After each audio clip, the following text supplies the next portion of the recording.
सभी को राम राम। प्रभु श्री राम का जो जन्म हुआ तो लोग कहते हैं कि यदि वो भगवान थे तो मनुष्य रूप में जन्म क्यों हुआ। अरे जो व्यक्ति अपनी पत्नी के बारे में नहीं जानता, अगर वो भगवान थे तो उन्हें क्यों नहीं पता लगा कि रावण लेकर गया। वो क्यों जंगलों में ढूंढ रहे थे, क्यों वानर भालुओं की सहायता ले रहे थे। अगर वो भगवान थे तो वो अकेले ही वध कर सकते थे रावण का, वो सब कुछ कर सकते थे, फिर उन्होंने ऐसा क्यों नहीं किया। तो प्रश्न करने से पहले व्यक्ति को थोड़ा सा सोचना चाहिए। प्रश्न करना गलत बात नहीं है, शंका करना गलत बात है, लेकिन फिर भी लोगों का प्रश्न है तो उत्तर अवश्य दूंगा। इसके पीछे 3-4 कारण थे। आप लोगों ने कहानी सुनी होगी कि नारद मुनि जी जब भ्रमण पे जा रहे थे, उन्होंने देखा कि विश्व मोहिनी का स्वयंवर है। और विश्व मोहिनी का स्वयंवर जो था, यह वास्तव में विष्णु जी ने ही अपनी माया से रचाया हुआ था, सिर्फ नारद जी की परीक्षा लेने के लिए, क्योंकि नारद जी सोचते थे मेरे से बड़ा कोई बैरागी नहीं। लेकिन माया कैसे ठगती है, इसने बड़े बड़े बैरागियों को नहीं छोड़ा। तो ये माया की प्रबलता दिखाने के लिए नारद जी को उन्होंने ये लीला रची कि विश्व मोहिनी का स्वयंवर। ये विश्व मोहिनी कौन थी? ये स्वयं माया थी। जब देखा विश्व मोहिनी को तो नारद जी आसक्त हुए। वो राजा के पास गए। राजा के पास गए तो उन्होंने अपनी पुत्री का हाथ दिखाया, कुंडली दिखाई, बोले देखिए, बताइए मेरी पुत्री को कैसा वर मिलेगा। और नारद जी ने जब देखा कि जो भी इस सुंदरी से विवाह करेगा वो तीनों लोकों का स्वामी होगा, तो नारद जी ने सोचा कि क्यों ना मैं ही इससे विवाह कर लूं, मैं तीनों लोगों का स्वामी हो जाऊंगा। तो पहले आसक्ति और अब लोभ। तो माया किस प्रकार से फंसाती है, ये इस प्रसंग में समझ में आता है कि नारद जैसे जो प्रभु भक्त हैं, नारायण नारायण करते रहते हैं, वो भी अपनी भक्ति पे स्थिर नहीं रह पाते जब माया अपना प्रभाव दिखाती है। तो एक सामान्य मनुष्य की तो बिसात ही क्या है। तो प्रभु के पास गए दौड़े दौड़े कि प्रभु प्रभु। बोले क्या हुआ नारद? बोले मुझे जो है ना अपना सुंदर रूप दे दो, क्योंकि मैं विवाह करना चाहता हूं विश्व मोहिनी से। बोले अरे तुम तो सन्यासी हो, ब्रह्मचारी हो। बोले अरे प्रभु बहुत दिन हो गए हैं, खुद ही बनाते पकाते खाते, बस अब और नहीं। अब मैं चाहता हूं कि मैं भी गृहस्थी बचाऊं, जैसे आप आनंद उठा रहे हैं गृहस्थी का, मैं भी उठाना चाहता हूं। प्रभु समझ गए कि माया में फंस चुके हैं नारद जी। बोले इनका चलो भ्रमजाल तो अब तोड़ना ही पड़ेगा। तो उन्होंने जो है बोले ठीक है जाओ, तुम्हें सुंदर रूप दे देंगे।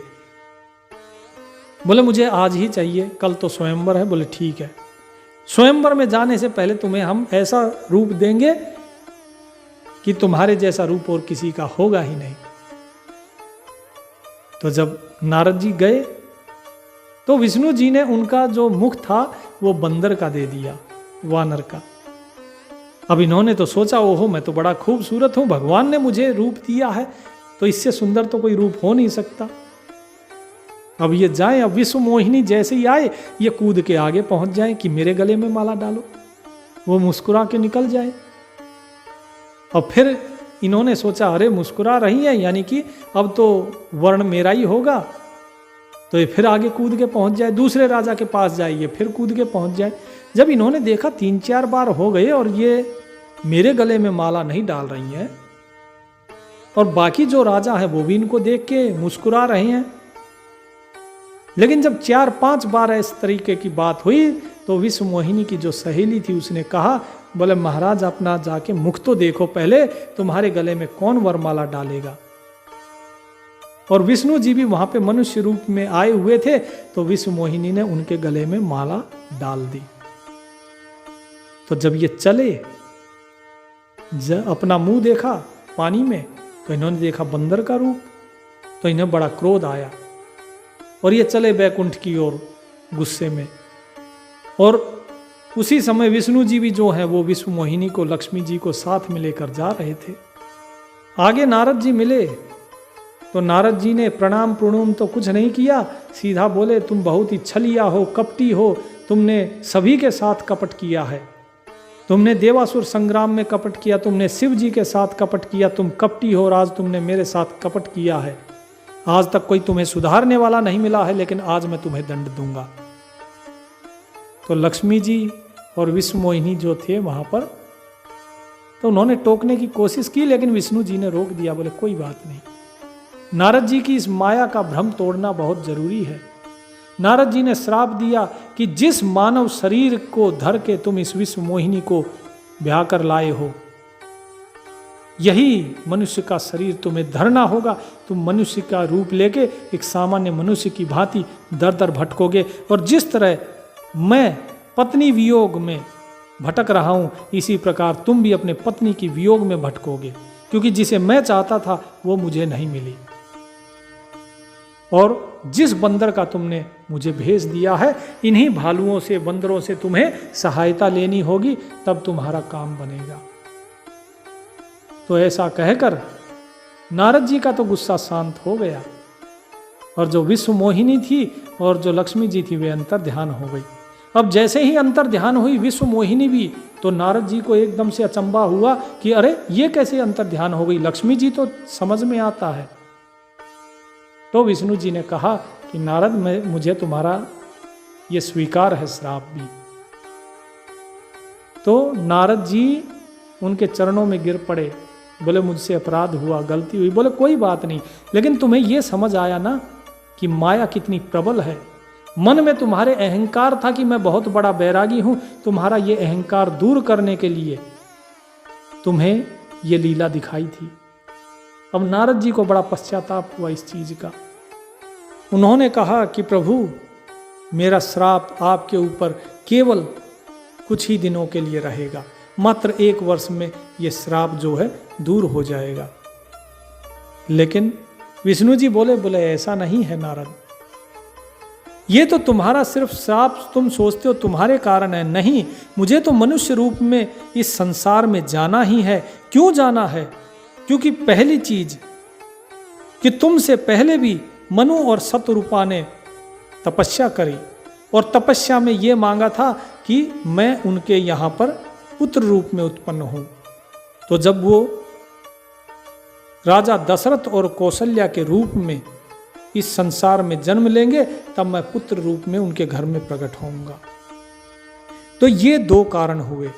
और तीसरा कारण था मनुष्य रूप में आने का, कि रावण ने वरदान मांगा था कि मुझे वानर और नर के अलावा और कोई न मार सके, इसीलिए प्रभु नर रूप में इस धरती पर अवतार लिया। तो इस चीज को पहले तो समझो आप कि श्री राम का मनुष्य रूप में अवतार क्यों हुआ। और जो व्यक्ति मनुष्य रूप में है वो कोई भी चमत्कार नहीं दिखा सकता है। अगर चमत्कार दिखाएगा फिर वो मनुष्य कैसा हो गया, फिर तो देवता हो गया। और जबकि मनुष्य ही केवल रावण का वध कर सकता था, तो इसीलिए उन्हें साधारण मनुष्य के रूप में लीला करनी पड़ी। ये चीज पहले भी मैं बता चुका हूं। जब माता सती को भी ये दुविधा हुई, ये भ्रम हुआ, संशय हुआ कि एक राम जो वनवासी की तरह भटक रहा है वो कैसे त्रिलोकपति हो गए, वो कैसे श्री राम जो है मेरे प्रभु शिव जी के आराध्य कैसे हो गए, क्यों उन्हें परमानंद कहा। इसके बाद फिर जब रावण का अत्याचार बहुत ज्यादा बढ़ा, तब प्रभु से आकर सभी देवताओं ने विनती करी। और जब विनती करी तो विनती करने के बाद प्रभु ने उन सभी को सांत्वना दी कि तुम चिंता मत करो, समय आ गया है, मैं अब अयोध्या में दशरथ और कौशल्या जी के पुत्र रूप में उत्पन्न होऊंगा, ताकि एक ही बार में ये तीनों, नारद जी का शाप, मनु और शतरूपा जी का वरदान और रावण की मुक्ति, ये सब एक साथ हो सके। तो प्रभु क्या करता है, कैसे करता है, उसकी अलग ही महिमा है। तो देवताओं ने विनती करी, और जो विनती करी हाथ जोड़कर, ब्रह्मा विष्णु महेश सभी जब विनती कर रहे हैं प्रभु से, तो विनती क्या थी, वो विनती सुनिए और रोजाना सुबह सुबह इसे चलाइए, इसे सुनिए, ताकि आपके मन में उस प्रभु के प्रति प्रेम दृढ़ हो। क्या वंदना करें, सुनिए। जय जय सुर नायक जन सुखदायक प्रणत पाल भगवंता गोद्विजहितकारी जय सुरारी सिंधु सुता प्रिय पालन सुर धरनी अद्भुत करनी मरम न जानई कोई जो सहज कृपाला दीन दयाला करहु अनुग्रह। पहला मुख बोला ब्रह्मा जी का, दूसरा मुख जय जय अविनाशी सब घटवासी व्यापक परमानंद अभिगत गोचीतम चरित पुनीतम माया रहित मुकुंद श्री लागी विरागी अति अनुरागी विगत मोह मुनि वृंदा निसेवा सर गावहि गुण गण गावहि जयति सच्चिदानंद। तीसरा मुख बोला जेहि श्रेष्ठ उपाय त्रिविध बनाई संग सहाय न दूजा सो करहु अठारी चिंता हमारी जानिय भगति न पूजा जो भव भय मंजन मुनि मनरंजन गंजन विपति वरूथा मन बचत वाणी छाड़ी सयानी शरण सकल सुर। अंतिम और चौथा मुख बोला शारद श्रुति शेषा विषय शेषा जा कहूँ को नहीं जाना जेहि दीन पियारे वेद पुकारे द्रवहु सुश्री भगवान भव पारिधि मंदर सब विधि सुंदर भव पारिधि मंदर सब विधि सुंदर गुण मंदिर सुख कुंद मुनि से सकल सुर परम भयासुर नमक नाथ पद कंद मुनि से सकल सुर परम भयासुर नमक नाथ पद कंद। जय जय सुरनायक जन सुखदायक प्रणत पाल भगवंता गोद्विज हितकारी जय असुरारी सिंधु सुता प्रिय कंता पालन सुर धरनी अद्भुत करनी मर्म न जानई कोई सो जो सहज कृपाला दीन दयाला करहूं अनुग्रह सोई। अर्थात हे देवताओं के स्वामी, सेवकों को सुख देने वाले, शरणागत की रक्षा करने वाले भगवान, आपकी जय हो जय हो। हे गौ ब्राह्मण का हित करने वाले, असुरा का विनाश करने वाले, लक्ष्मी जी के स्वामी, आपकी जय हो। हे देवताओं पृथ्वी का पालन करने वालों, हे प्रभु आपकी लीला अद्भुत है, उसका कोई भेद नहीं जानता। ऐसे जो स्वभाव से ही कृपालु और दीन दयालु हैं, वे प्रभु हम पर कृपा करें। आगे कहते हैं जय जय अविनाशी सब घटवासी व्यापक परमानंता अवगत गोतीतम चरित पुनीतम माया रहित मुकुंदा जही लागी विरागी अति अनुरागी विगत मोह मुनि वृंदा निस्वासर ध्यावहीं गुण गण गावहीं जयति सच्चिदानंदा।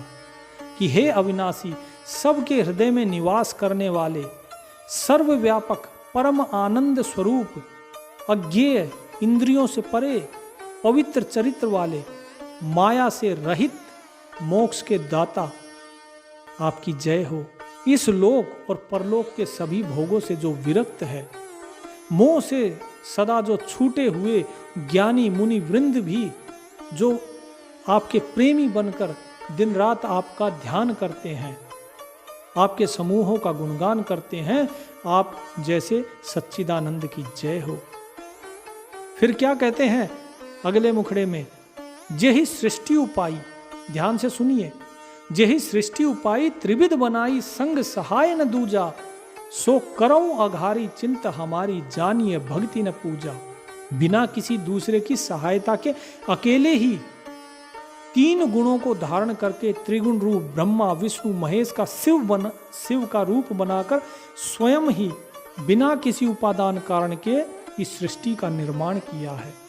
अब देखिए क्या बताया कि परमात्मा ने ही ब्रह्मा विष्णु महेश ये तीनों कौन बने, माया के तीनों गुण धारण करके स्वयं वो परमात्मा ही ब्रह्मा है, वही विष्णु है, वही शिव बना है।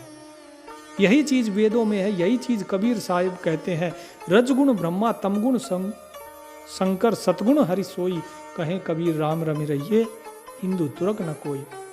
कि उस राम में रमण करो, क्योंकि वो राम ही जो है वही ब्रह्मा है, वही विष्णु है, वही शिव है, केवल रजोगुण तमोगुण और सतोगुण को धारण किए हुए है, सब कुछ वो राम ही है। तो ये चीज कबीर साहिब भी बताते हैं। और क्या कहा कि बिना किसी उपादान कारण के, उपादान कारण क्या होता है, उपादान कारण होता है कोई चीज वस्तु, जैसे कुम्हार है, कुम्हार घड़ा बनाता है, लेकिन वो किस चीज का बनाता है, मिट्टी का, और मिट्टी कुम्हार से अलग है।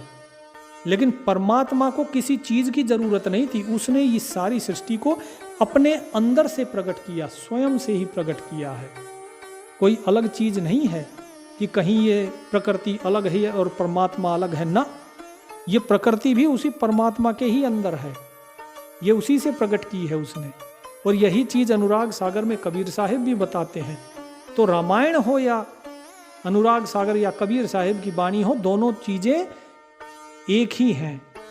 ध्यान से समझते जाइएगा, अगर भाव समझेंगे तो एक एक चीज आपकी स्पष्ट होती जाएगी। तो क्या कहा कि 3 प्रकार की सृष्टि उत्पन्न की, पापों को नाश करने वाले भगवान हमारी सुध लीजिए। जो भव भय भंजन मुनि मनरंजन, गंजन विपति बरूथा, मन बच क्रम बानी, छाड़ सयानी, शरण सकल सुरजूथा। भगवान पापों को नाश करने वाले हैं, वो हमारी सुध लो, क्योंकि हम ना तो भक्ति जानते हैं ना पूजा जानते हैं। यहां तुलसीदास जी कहते हैं कि भक्ति क्या होती है हमें नहीं पता, हम अज्ञानी हैं, मूर्ख हैं। तो यहाँ पे तुलसीदास जी दास भाव बता रहे हैं कि ऐसा दास भाव होना चाहिए, और ना ही हमें पूजा की विधि पता है। संसार के जन्म मृत्यु के भय का नाश करने वाले और मुनियों के मन को आनंद देने वाले, सभी विपत्तियों को नष्ट करने वाले और सब देवताओं को समूह मन वचन और कर्म से जो आपकी शरण में आए हैं, इन सभी के भय का नाश कीजिए। तो देवतागण क्या कहते हैं कि हमारे भय का नाश करो। फिर क्या कहते हैं, सारद श्रुति शेषा ऋषय अशेषा, जा कहूँ कोई नहीं जाना, जही दीन पियारे वेद पुकारे, द्रवो सो श्री भगवाना। भव बारिधि मंदर सब विधि सुंदर, गुण मंदिर सुख पुंजा, मुनि सिद्ध सकल सुर, परम भयातुर, नमत नाथ पद कंजा। कि सरस्वती वेद शेष सारे ऋषि मुनि जिनको जानते नहीं है, कि ऐसे प्रभु जिन्हें ये भी नहीं जान पाए हैं, जो सभी के प्रिय है। वेद कहते हैं कि वो दीन दयाल हैं, बोले वे भगवान हम पर भी दया करें। हे समुद्र रूपी, संसार रूपी समुद्र के मंथन करने के लिए मंदराचल, जब समुद्र मंथन हुआ था तो क्या हुआ, मंदराचल पर्वत के ऊपर हुआ था, ऐसा समुद्र मंथन में बताया जाता है। तो यहां पर क्या कह रहे हैं कि यहां पे कौन सा समुद्र, इस संसार रूपी समुद्र के अंदर, इस समुद्र बताया है इस संसार को, और इस समुद्र से पार करना है। पार कौन करवाएगा, वही परमात्मा। तो कहते हैं कि आप सब प्रकार से सुंदर हो, गुणों के धाम हो, सुखों की खान हो। आपके चरण कमलों में मुनि, सिद्ध और सारे देवता भय से अत्यंत व्याकुल होकर नमस्कार करते हैं। जानी सभय सुर भूमि सुन, बचन समेत स्नेह, गगन गिरा गंभीर भई, हरण शोक संदेह। और जब सभी को भयभीत देखा तो आकाशवाणी हुई कि भय से मुक्त हो जाओ, मैं अवतार लूंगा अयोध्या में और रावण का नाश करके तुम्हें भय मुक्त करूंगा। ये जो वंदना की है, इस वंदना को रोजाना आप लोग सुनिए। नवधा भक्ति में क्या आता है कि प्रभु के गुणों का गायन करना, यह भी भक्ति का ही एक अंग है। इसी से प्रभु के प्रति प्रेम होता है। तो प्रभु के प्रति प्रेम बढ़ाने के लिए इस वंदना को रोजाना सुनिए और इसके अर्थ को भी समझिए, ताकि इसका अर्थ याद हो जाए और आपकी वंदना रोजाना प्रभु तक दिल से पहुँचे। बाकी आगे का भाग, आगे का जो प्रसंग है वो हम अगले भाग में जानेंगे। राम राम।